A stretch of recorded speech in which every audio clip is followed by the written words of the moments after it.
Hubo un hombre que pasó de la miseria absoluta a convertirse en uno de los capos más poderosos y sanguinarios de Colombia. Gonzalo Rodríguez Gacha, el mexicano, levantó un imperio de cocaína, haciendas y ejércitos privados que desafió al Estado y bañó al país en sangre. Capaz de mover millones y al mismo tiempo ordenar masacres, su ambición lo llevó a ser temido incluso más que Pablo Escobar. Esta es la historia del hombre que quiso ser rey y terminó cayendo bajo su propia guerra.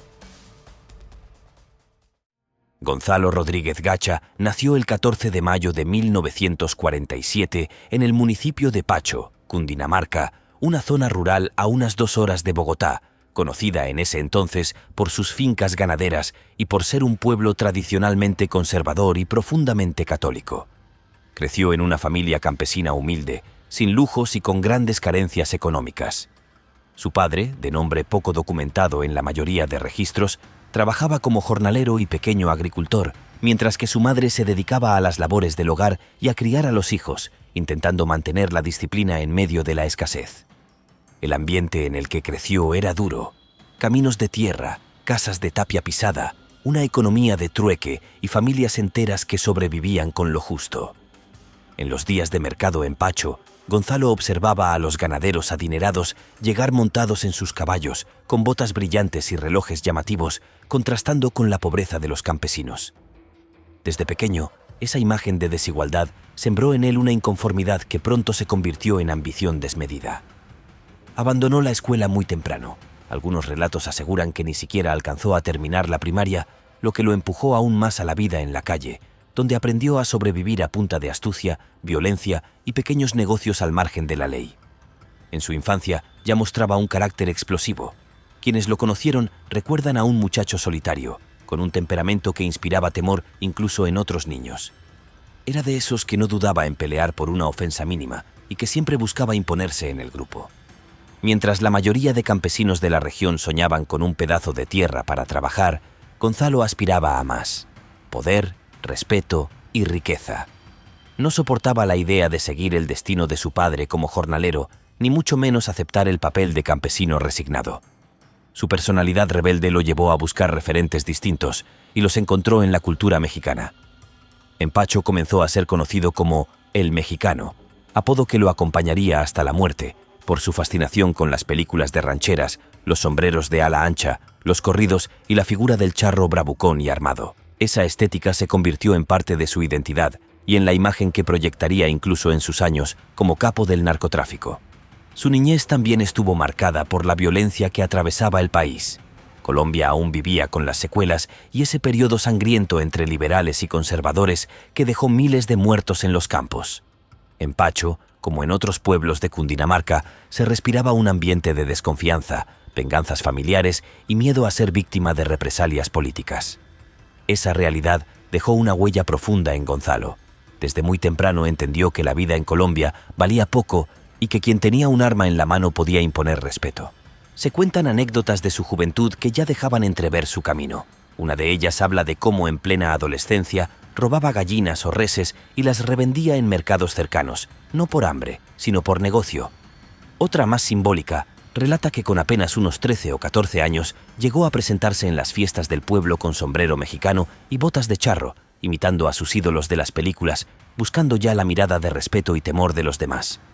No era simplemente un juego, era la construcción de un personaje que lo acompañaría siempre.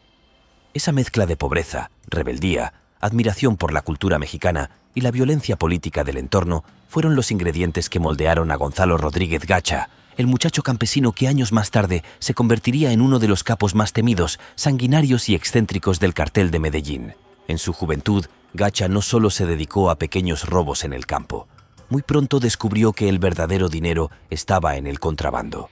Comenzó trayendo mercancía ilegal desde Venezuela y Ecuador: electrodomésticos, textiles, licor y armas que revendía en pueblos de Cundinamarca y Boyacá. Ese negocio lo hizo conocido en la región, pues mientras la mayoría de campesinos apenas sobrevivía, él empezaba a mover dinero en efectivo y a ganarse el respeto y también el miedo de quienes lo rodeaban. Su carácter violento lo ayudaba a mantener el control, pero lo que realmente lo distinguía era su visión. Sabía que el contrabando era solo la puerta de entrada a negocios mucho más grandes. Ese instinto fue el que lo preparó para el siguiente salto. Con la reputación ya consolidada como contrabandista en Pacho y con el apodo de El Mexicano resonando cada vez con más fuerza, Gonzalo Rodríguez Gacha empezó a mirar más allá de las armas. A mediados de los años 70, Colombia atravesaba un fenómeno que cambiaría por completo su economía ilegal: el auge de la marihuana. Desde la costa caribe salían toneladas de hierba rumbo a Estados Unidos, donde el consumo crecía sin freno. Ese negocio no solo movía cifras astronómicas para la época, sino que además era más sencillo de ocultar y transportar que los cargamentos de armas con los que había empezado. Gacha entendió de inmediato que ese era el camino para escalar y no dudó en meterse de lleno en el negocio. Usando las rutas y contactos que había consolidado en el contrabando, comenzó a mover cargamentos de marihuana desde la Sierra Nevada y la Guajira hacia distintos puntos de salida en el Caribe. Al principio lo hizo como socio menor, transportando y vigilando, pero en cuestión de meses ya estaba organizando sus propias operaciones. Su talento era evidente: sabía negociar, intimidar y mover gente, y cada paso que daba lo consolidaba como un hombre al que había que respetar. Fue en ese ambiente de expansión donde apareció una figura clave en su ascenso: Gilberto Molina Moreno, un poderoso esmeraldero boyacense que dominaba las minas de Muzo y Coscuez. Molina era ya un hombre curtido en la violencia y en los negocios turbios, alguien que entendía el poder del dinero fácil y la necesidad de hombres despiadados a su lado. Cuando conoció a Gacha, reconoció de inmediato su audacia y lo acogió como protegido. Para el mexicano, aquella alianza fue un salto decisivo. Gilberto Molina le abrió las puertas al mundo de las esmeraldas, un negocio que no solo era fuente de riqueza descomunal, sino también una escuela de violencia donde se resolvían las disputas a punta de plomo. En Muzo, Gacha entró en contacto con un universo distinto al de Pacho. Allí la vida giraba alrededor de las minas, del oro verde que había forjado fortunas y sembrado muertes. En ese ambiente aprendió que las esmeraldas eran más que piedras preciosas, eran poder, influencia política y control social. La riqueza que salía de las minas generaba alianzas, traiciones y guerras, y Gilberto Molina era uno de los capos que más fuerte control tenía en esa región. Gacha absorbió cada lección y se ganó un puesto como hombre de confianza, al punto que muchos lo empezaron a ver como la mano derecha de Molina. Fue precisamente en esa época cuando estallaron las llamadas Guerras Verdes, una serie de enfrentamientos sangrientos entre clanes esmeralderos rivales que dejaron miles de muertos en Boyacá. Disputas por el control de las minas, ajustes de cuentas y venganzas familiares convirtieron la región en un campo de batalla. Gacha participó activamente en esos conflictos, comandando hombres armados y aprendiendo de primera mano la lógica de la guerra privada. Allí se fogueó como estratega, como financiador y como jefe capaz de ordenar masacres y pactos con la misma frialdad. Para muchos, esas guerras fueron el verdadero bautizo de fuego que moldeó a Rodríguez Gacha como uno de los hombres más despiadados de Colombia. El dinero que llegaba del tráfico de marihuana y de las esmeraldas lo transformó por completo. En Pacho ya no lo veían como un campesino más, sino como un patrón que vestía con sombreros finos, botas de cuero, camisas llamativas, compraba caballos pura sangre y pagaba rondas enteras de licor en las cantinas. Los campesinos lo observaban con una mezcla de admiración y miedo.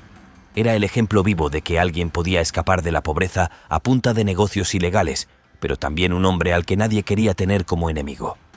De esas primeras épocas circulan anécdotas que alimentaron su leyenda. Una de las más contadas asegura que en una reunión con narcos costeños, en plena negociación, apareció con botas de cuero importadas de México y una pistola incrustada en oro. Cuando un socio se burló de su estilo ostentoso, Gacha respondió con calma: «Así como me visto, así pienso, y yo pienso en grande». Esa frase, dicen, terminó por imponer respeto y sellar el negocio a su favor. Era la muestra de un carácter que no aceptaba menos que el protagonismo absoluto. Con las esmeraldas aprendió el valor de controlar territorios, con la marihuana entendió el potencial del mercado norteamericano y con las guerras verdes se curtió como comandante de hombres armados. Esa combinación le permitió empezar a construir sus propios ejércitos privados, escoltas y sicarios que no solo lo protegían, sino que lo convertían en un patrón capaz de intimidar y negociar desde la fuerza. Gacha ya no era un joven rebelde de Pacho, sino un narcotraficante en ascenso, y mientras muchos celebraban las ganancias fáciles que dejaba la marihuana en la costa caribe, Gonzalo Rodríguez Gacha ya había puesto la mira en un negocio que prometía multiplicar fortunas de manera inimaginable: la cocaína. A finales de los años 70, El comercio de marihuana había alcanzado su límite. Aún generaba dinero, pero el verdadero boom estaba en otra mercancía, la fiebre blanca. Más compacta, más adictiva y mucho más lucrativa que cualquier cargamento de hierba, la cocaína se expandía desde las selvas del sur de Colombia hasta las calles de Miami y Nueva York. El salto de Gacha hacia este mundo no habría sido posible sin un momento decisivo: el contacto directo con los hombres que estaban construyendo una red de narcotráfico de dimensiones históricas. Ese encuentro no fue casualidad, sino el resultado de su reputación. En los corredores de contrabandistas, pistoleros y esmeralderos, su nombre ya sonaba con fuerza. Lo conocían por su violencia implacable, por su disciplina casi militar y por su habilidad para abrir rutas de tráfico. En un negocio donde la confianza era escasa y la traición una constante, esa fama valía oro. El primer puente hacia Pablo Escobar y los hermanos Ochoa surgió de esos mismos círculos de contrabandistas en los que Gacha ya era un actor consolidado. Los Ochoa, Jorge Luis, Juan David y Fabio, que empezaban a enviar cocaína a Miami, necesitaban expandir sus corredores hacia el centro del país y asegurar zonas rurales donde instalar laboratorios. Fue entonces cuando alguien les habló de un joven de Pacho que no solo controlaba hombres armados, sino que además estaba asociado con Gilberto Molina, el poderoso esmeraldero de Boyacá. Esa combinación poder militar, contactos regionales y respaldo económico lo convirtió en el socio perfecto para el nuevo imperio que estaban haciendo. El encuentro inicial ocurrió en Medellín, en una reunión privada donde se discutían cargamentos y alianzas. Escobar, con su verbo político y sus ambiciones de entrar al Congreso, desplegaba su carisma. Los Ochoa aportaban dinero y contactos sociales, pero el mexicano fue directo al grano: rutas, armas, laboratorios, hombres de confianza. Su estilo frontal contrastaba con la diplomacia de los demás, pero justamente eso los convenció de que tenían frente a ellos a alguien que podía ejecutar con eficacia lo que ellos planeaban o financiaban. Paralelamente, la conexión con Carlos Leder fue casi natural. Leder ya había montado su plataforma aérea en Cayo Norman, en las Bahamas, y necesitaba abastecedores confiables de cocaína pura desde Colombia. Allí Gacha ofrecía lo que pocos podían: control territorial en el Magdalena Medio y en los Llanos, laboratorios estables y cargamentos constantes listos para salir del país. Esa combinación de logística local con visión internacional terminó de sellar su entrada al círculo de los grandes. La impresión que dejó en esa primera etapa fue tan fuerte que pronto Escobar y los Ochoa lo invitaron a convertirse en socio directo. Ya no era un simple proveedor ni un intermediario. Ahora se sentaba en la mesa donde se definían precios, rutas y estrategias. Para Escobar, tener a Gacha era contar con un general de campo, un hombre dispuesto a ensuciarse las manos en operaciones armadas que otros preferían delegar. Para los Ochoa, era un seguro contra rivales y un músculo armado que podía defender el negocio en tierra. Y para Leder, un abastecedor agresivo que garantizaba un flujo constante de droga hacia Miami. Desde entonces, Gacha dejó de ser el pistolero astuto que se movía entre marihuana y esmeraldas para convertirse en pieza clave del cartel de Medellín. Su entrada en la cocaína fue pragmática y agresiva. Aprovechó las rutas que ya dominaba y empezó a financiar laboratorios clandestinos en zonas rurales donde se procesaba la pasta base llegada del sur. A diferencia de otros capos que solo ponían dinero, Gacha se involucraba en cada detalle, desde el suministro de químicos hasta la seguridad de los laboratorios y la forma de camuflar la droga en cargamentos que salían hacia el Caribe, México y Estados Unidos. Fue precisamente su apodo de El Mexicano el que cobró más sentido en esta etapa. Él mismo cultivó relaciones con contrabandistas y mafiosos de México, lo que le permitió asegurar corredores estratégicos hacia el norte. Ese nexo, que más tarde se volvería fundamental para todos los carteles colombianos, lo convirtió en socio indispensable. Mientras Escobar cultivaba su imagen de benefactor en Medellín y Leder levantaba su emporio aéreo en las Bahamas, Gacha se concentraba en lo que mejor sabía: la guerra. Compraba tierras, abría pistas clandestinas, levantaba ejércitos privados y no dudaba en usar el terror como herramienta de control. Cuentan que cuando un grupo de campesinos se negó a colaborar en el transporte de químicos, ordenó arrasar con el caserío entero para dejar claro que en sus territorios nadie desobedecía. Ese tipo de actos, tan rápidos como brutales, cimentaron su reputación. Al mismo tiempo, cultivaba una imagen distinta a la de sus socios. Mientras los Ochoa invertían en caballos de paso fino y Escobar en canchas de fútbol para los barrios, Gacha se obsesionó con la cultura mexicana: sombreros charros, botas de cuero, caballos aztecas y corridos compuestos en su honor. Era un espectáculo viviente, un narco que se asumía como caudillo popular, temido por unos y admirado por otros. Con el poder económico vino también el político. En los pueblos donde operaba, financiaba campañas de alcaldes y concejales, compraba policías y militares y extendía su influencia hasta niveles que lo hacían casi intocable. Pero si algo lo distinguía de Escobar y de los Ochoa, era su mentalidad militar.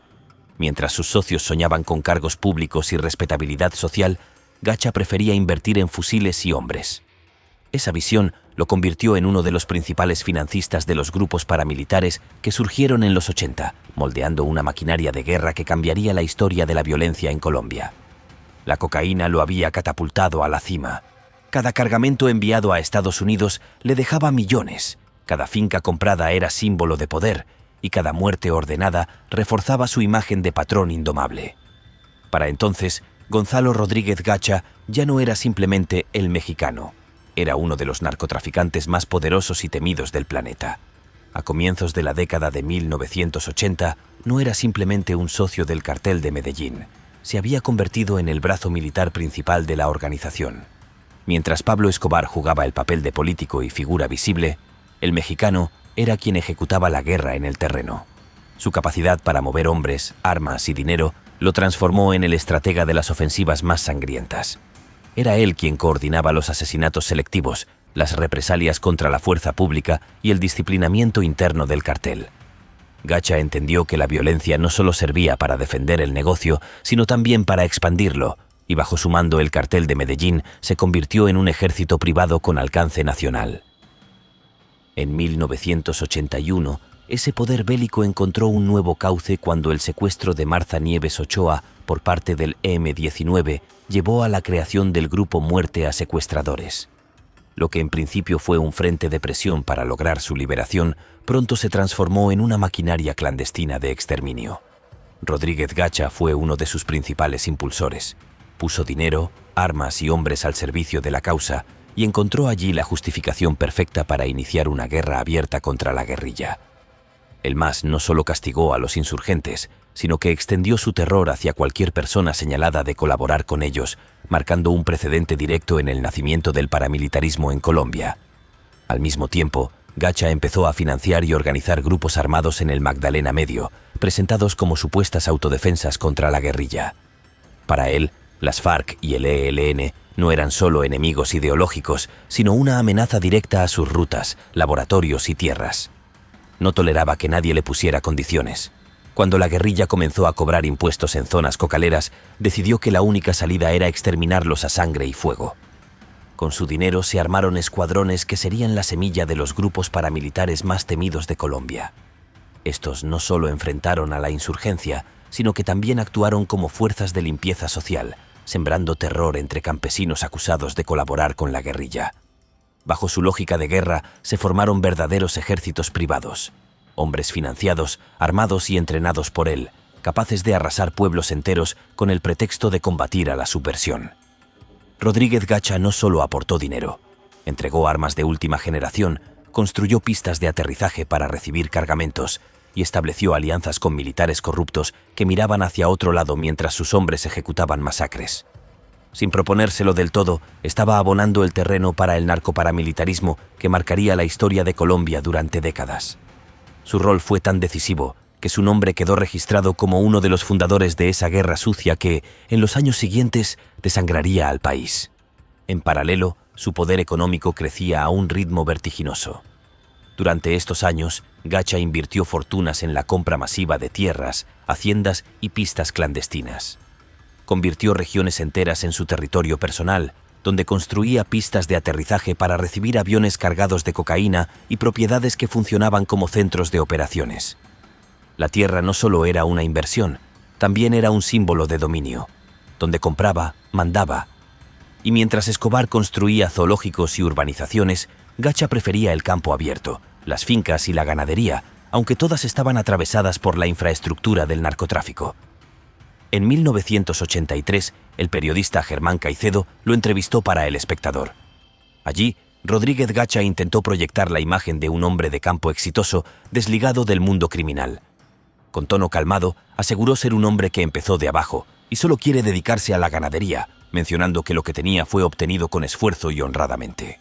Ese mismo año, en Pacho, impulsó y financió una protesta pública contra el bazuco, droga que catalogaba como una plaga que destruía a los jóvenes colombianos. El mensaje era claro. Gacha se presentaba como un hombre preocupado por el futuro del país, mientras construía un imperio de cocaína que abastecía los mercados internacionales. Incluso presumía de negocios como la discoteca La Margarita, que había inaugurado en el pueblo con gran despliegue, asegurando que quería ofrecer un espacio de diversión y cultura para la juventud. En realidad, aquella discoteca se convirtió en un centro de reuniones, en un símbolo de su poder económico y en otro de los muchos negocios que utilizaba para lavar dinero. A la par, cultivó una obsesión con la cultura mexicana que lo diferenciaba dentro del mundo narco. Mandó a levantar estatuas de la Virgen de Guadalupe y llenaba sus haciendas con símbolos aztecas. No era solo una excentricidad, era su marca personal, una forma de construirse una identidad dentro del cartel. Él adoptaba su apodo con orgullo, como si su poder tuviera que reflejarse en una estética de frontera, de hombre que dominaba territorios sin ley. Con estos elementos, su influencia no se limitó al narcotráfico, compraba jueces y utilizaba su dinero para asegurarse impunidad. Llegó a ser tan influyente que, en muchos lugares, su poder era comparable al de Escobar. La diferencia era que mientras Escobar buscaba visibilidad y un lugar en el Congreso, Gacha prefería mantenerse en la sombra, operando desde el silencio, aunque todos sabían quién era el verdadero dueño de la violencia. Ese poder lo utilizó también contra quienes lo enfrentaban. Durante los años 80, periodistas, jueces y opositores empezaron a ser blanco de su aparato armado. Las amenazas, atentados y asesinatos selectivos se multiplicaron. Las investigaciones judiciales que intentaban avanzar contra el cartel eran truncadas por el miedo o por el asesinato directo de sus responsables. Gacha era el ejecutor de esta campaña de terror que buscaba no solo callar voces, sino también enviar un mensaje. Nadie estaba a salvo si se oponía a los intereses del cártel de Medellín. En 1984, la guerra alcanzó un nuevo nivel con el asesinato del ministro de Justicia, Rodrigo Lara Bonilla. Lara había denunciado con firmeza a Escobar y a sus socios, exponiendo sus nexos con el narcotráfico. Para el cartel, representaba un peligro demasiado grande. Gacha jugó un rol clave en la logística del crimen, utilizando su red de sicarios y financiamiento para concretar el atentado.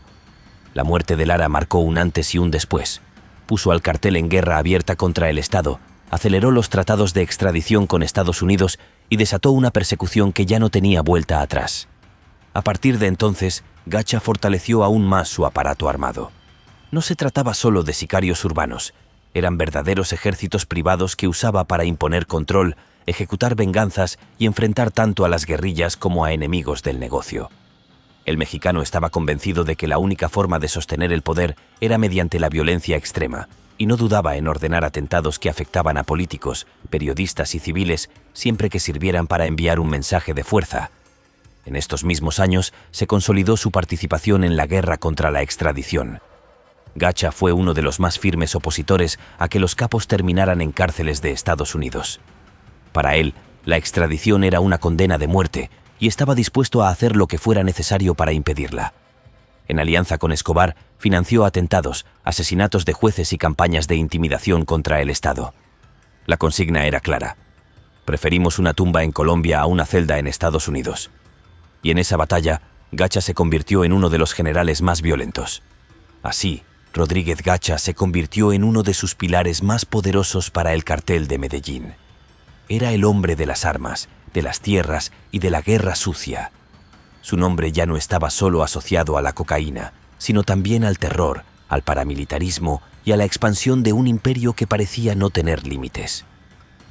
El año 1989 marcó un antes y un después en la guerra que Gonzalo Rodríguez Gacha libraba contra el Estado, sus enemigos internos y el sistema judicial. Para entonces, Gacha ya no era solo el hombre de confianza de Pablo Escobar en las guerras, sino el arquitecto militar de la maquinaria de terror del cartel de Medellín. Había perfeccionado su aparato armado con miles de sicarios bajo su mando, financiados con sus propias rutas, haciendas y laboratorios de cocaína que le generaban ganancias comparables a las de Escobar mismo. Sin embargo, esa acumulación de poder lo había puesto también en el centro de todos los frentes de batalla. Ese año comenzó con la ruptura definitiva de la llamada Guerra Verde, la sangrienta disputa por el negocio de las esmeraldas. El 27 de febrero de ese año, durante una fiesta en la hacienda La Palma, Gonzalo Rodríguez Gacha mandó asesinar a Gilberto Molina, uno de los más influyentes esmeralderos de Boyacá y hasta entonces su aliado estratégico. La razón de la traición fue doble. Por un lado, Gacha sospechaba que Molina estaba conspirando con otros esmeralderos para reducir su influencia en el negocio. Por otro, su ambición lo llevaba a buscar el control total de las minas, la exportación y las rutas de comercio. Con la muerte de Molina, el mexicano desató una ola de venganzas conocida como la segunda fase de la Guerra Verde, que terminó consolidándolo como amo absoluto del negocio esmeraldero a sangre y fuego. Pero las esmeraldas eran solo un frente. En paralelo, Rodríguez Gacha estaba en el corazón de la guerra contra la extradición a Estados Unidos, la mayor obsesión del cartel de Medellín. Fue él quien financió y ejecutó parte de los atentados más recordados de ese año. En agosto del mismo año, Colombia amaneció bajo la sombra de la muerte. A primeras horas de la mañana, en Medellín, el coronel Valdemar Franklin Quintero, comandante de la policía de Antioquia, fue emboscado mientras se dirigía a su despacho. Su camioneta, sin escoltas ni protección, recibió más de 30 impactos de bala que lo dejaron sin vida de manera instantánea. Franklin era un hombre frontal, un oficial que se había atrevido a desafiar con determinación a las estructuras criminales de Rodríguez Gacha y del cartel de Medellín, liderando operativos que golpearon laboratorios, caletas y redes de distribución. Para Gacha, ese tipo de resistencia no podía quedar impune. Su mensaje era claro: cualquiera que osara interponerse en su camino, incluso dentro de las filas de la fuerza pública, pagaría con su vida. Pero lo que parecía un día oscuro apenas comenzaba. Horas después, en Soacha, miles de simpatizantes aguardaban con entusiasmo la llegada de su candidato presidencial, Luis Carlos Galán, el símbolo de la lucha contra la corrupción y la esperanza de un país asfixiado por la violencia. En medio de la multitud, las balas de sicarios al servicio del cartel lo alcanzaron de frente. Galán, la voz más fuerte a favor de la extradición de capos hacia Estados Unidos, era un enemigo político directo de Escobar y de Gacha. Su muerte no solo significaba silenciar a un hombre, sino descarrilar un proyecto político que amenazaba con acabar con la impunidad que ellos habían comprado a base de sangre y dinero. Las autoridades de la época y distintos analistas señalaron a Rodríguez Gacha como uno de los cerebros detrás del asesinato del coronel Franklin Quintero y del magnicidio de Galán. Aunque las investigaciones nunca lograron una condena formal que lo responsabilizara, su nombre quedó marcado en ambas tragedias, como parte del rastro de sangre que dejó su guerra contra el Estado. Esto se convirtió en la muestra más brutal del poder del cartel de Medellín.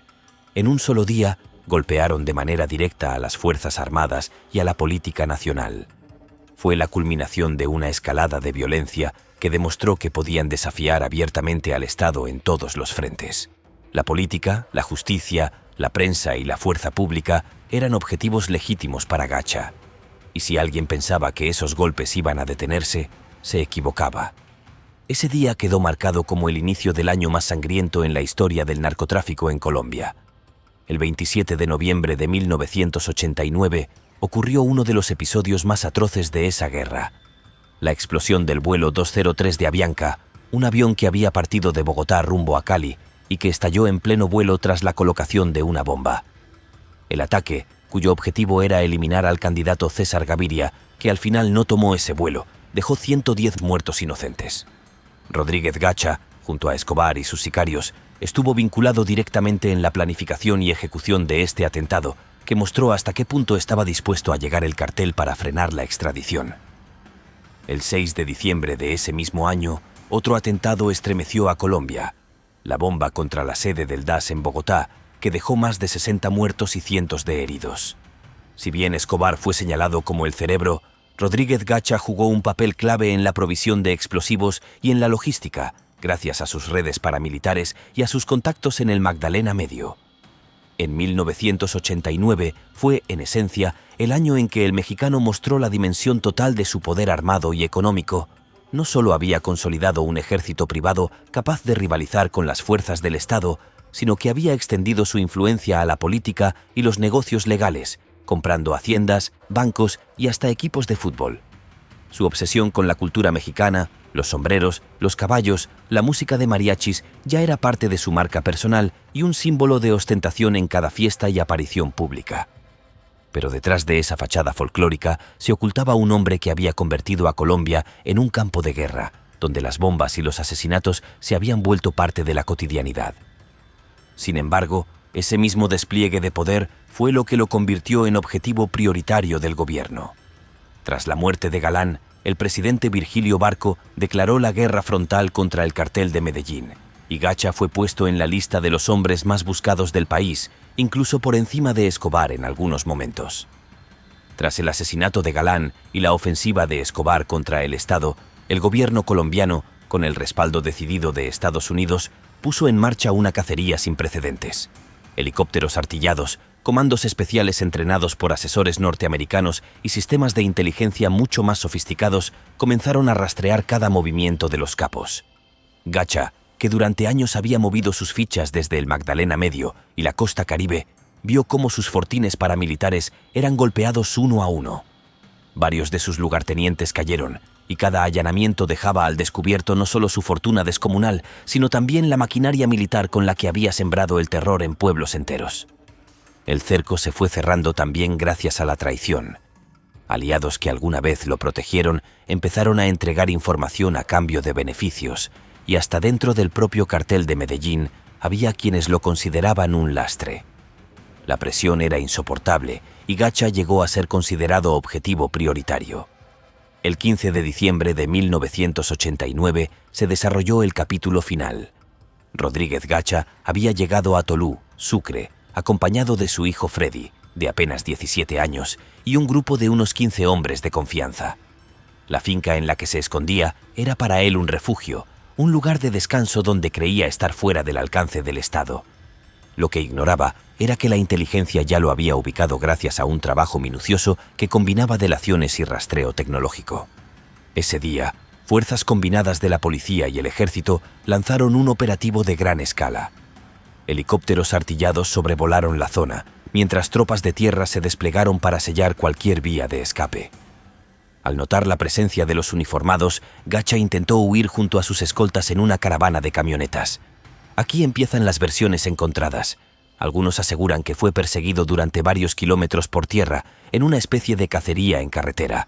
Otros narran que, acorralado, abandonó los vehículos y trató de refugiarse en los matorrales, respondiendo al fuego con sus fusiles de alto calibre. Lo cierto es que los helicópteros artillados jugaron un papel decisivo. Varias ráfagas impactaron directamente los automotores de la caravana, obligando a sus ocupantes a dispersarse. El enfrentamiento duró más de una hora. La intensidad de los disparos era tal que, según testigos de la zona, parecía una batalla de guerra en pleno campo abierto. Rodríguez Gacha no se rindió. Peleó hasta el último momento, fiel a su carácter desafiante. Finalmente, una ráfaga lo alcanzó junto a su hijo Freddy y varios de sus escoltas. Sus cuerpos quedaron tendidos en medio del monte, rodeados por las fuerzas especiales que rápidamente aseguraron la zona. La exhibición pública de su cadáver fue tanto un mensaje como un símbolo. El Estado mostraba que podía derrotar a uno de los hombres más temidos del país. La fotografía de Gacha muerto circuló en periódicos y noticieros, convirtiéndose en un ícono de la guerra contra el narcotráfico. La noticia de la muerte de José Gonzalo Rodríguez Gacha recorrió el mundo en cuestión de horas. En Colombia, los noticieros abrieron con imágenes del cadáver del capo, tendido con su característico bigote y botas, mientras las autoridades hablaban de un golpe histórico al narcotráfico. El gobierno del presidente Virgilio Barco lo presentó como prueba de que el Estado podía, con decisión y apoyo internacional, enfrentar a los carteles. Muchos ciudadanos, hastiados del miedo y los asesinatos, celebraron el hecho como si fuera una victoria colectiva, aunque con la conciencia amarga de que Pablo Escobar seguía libre y más violento que nunca. En Estados Unidos, donde Gacha era visto como un enemigo de primer orden por su papel en el tráfico de cocaína y su capacidad de mover toneladas hacia el norte, la noticia fue recibida como un triunfo de la cooperación bilateral. Los principales diarios, como The New York Times y The Washington Post, destacaron la operación como resultado del entrenamiento y la inteligencia compartida entre Washington y Bogotá. Incluso la DEA lo calificó como un golpe devastador al cartel de Medellín, subrayando que el capo había sido pieza clave en la expansión internacional del negocio. La prensa internacional en general trazó el perfil del mexicano como un narcotraficante de excesos, dueño de caballos finos y mariachis, pero al mismo tiempo un sanguinario que había dejado un reguero de cadáveres en masacres campesinas y atentados urbanos. Esa dualidad, casi caricaturesca y al mismo tiempo aterradora, lo convirtió en un personaje de impacto mediático que simbolizaba la transformación del narcotráfico en una especie de estado paralelo con ejército propio. Sin embargo, no todos vieron la caída como una victoria absoluta. Analistas colombianos advirtieron que la estructura que él había ayudado a consolidar no desaparecería con su muerte. El cartel de Medellín perdería a uno de sus hombres más violentos y temerarios, pero la guerra contra Escobar apenas estaba en su punto más álgido. Además, la fortuna y los ejércitos privados de Gacha quedaron en disputa, alimentando nuevas violencias en las regiones donde había ejercido poder. Así, la muerte de Rodríguez Gacha fue un triunfo táctico para el Estado, celebrado dentro y fuera del país, pero también una muestra de la complejidad de la guerra contra el narcotráfico. Cada capo caído abría paso a nuevas pugnas, nuevos actores y nuevas tragedias.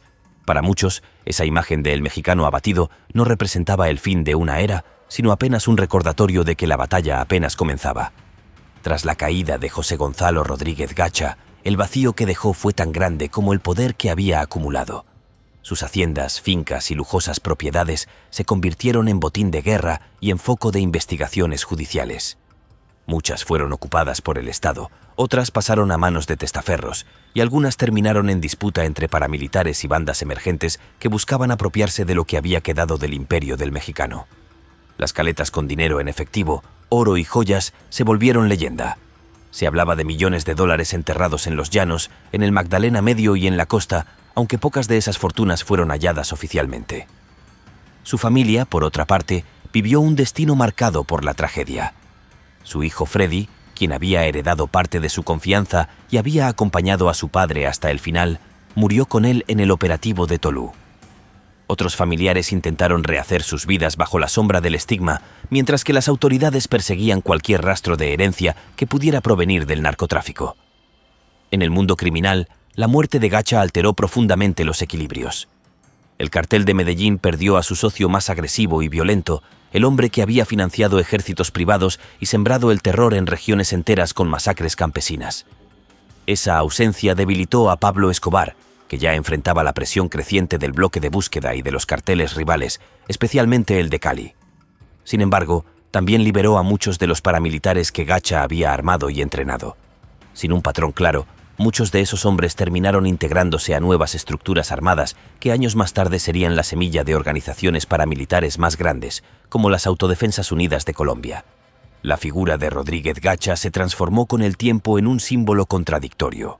Para algunos, especialmente en las regiones donde financiaba obras, regalaba dinero o patrocinaba fiestas de mariachis, quedó la memoria del benefactor excéntrico, del hombre que parecía tener una chequera sin fondo y que vivía rodeado de ostentación folclórica. Pero para la mayoría del país, su nombre quedó asociado al miedo, a las masacres, a la alianza entre narcotráfico y paramilitarismo y al rostro brutal de un negocio que había dejado de ser clandestino para convertirse en un poder paralelo capaz de desafiar al Estado. Su legado, en últimas, fue una advertencia. Mostró que el narcotráfico no solo era un fenómeno económico, sino también militar y político. Que un capo podía tener no solo aviones y barcos para mover cocaína, sino ejércitos privados, políticos comprados y territorios bajo control. Y que derrotarlo requería más que balas. Requería enfrentar la estructura social y económica que le había permitido crecer. Así, aunque la muerte de Rodríguez Gacha fue celebrada como un triunfo en diciembre de 1989, su sombra se prolongó en la violencia de los años 90 y en el recuerdo de un país que aprendió que, con él, el narcotráfico había dejado de ser negocio y se había convertido en guerra. Su vida fue un retrato de contrastes. El campesino que llegó a ser multimillonario, el amante de la música mexicana que se convirtió en uno de los hombres más temidos de Colombia, el patrón que regalaba caballos y sombreros a sus amigos mientras ordenaba masacres en los campos del Magdalena Medio. A raíz de su muerte otros ocuparon su lugar, y la violencia siguió extendiéndose, mutando en nuevas formas y nuevos actores que aún hoy siguen dejando cicatrices abiertas en Colombia. El mexicano encarnó el paso del narcotráfico de un negocio clandestino a una maquinaria con poder militar y político, y aunque han pasado más de 3 décadas desde aquel diciembre en Tolú, su nombre sigue siendo un eco incómodo, un recordatorio de que mientras exista desigualdad, corrupción e impunidad, siempre habrá alguien dispuesto a levantar un imperio sobre la sangre de los demás. Si esta historia te atrapó, imagina lo que viene.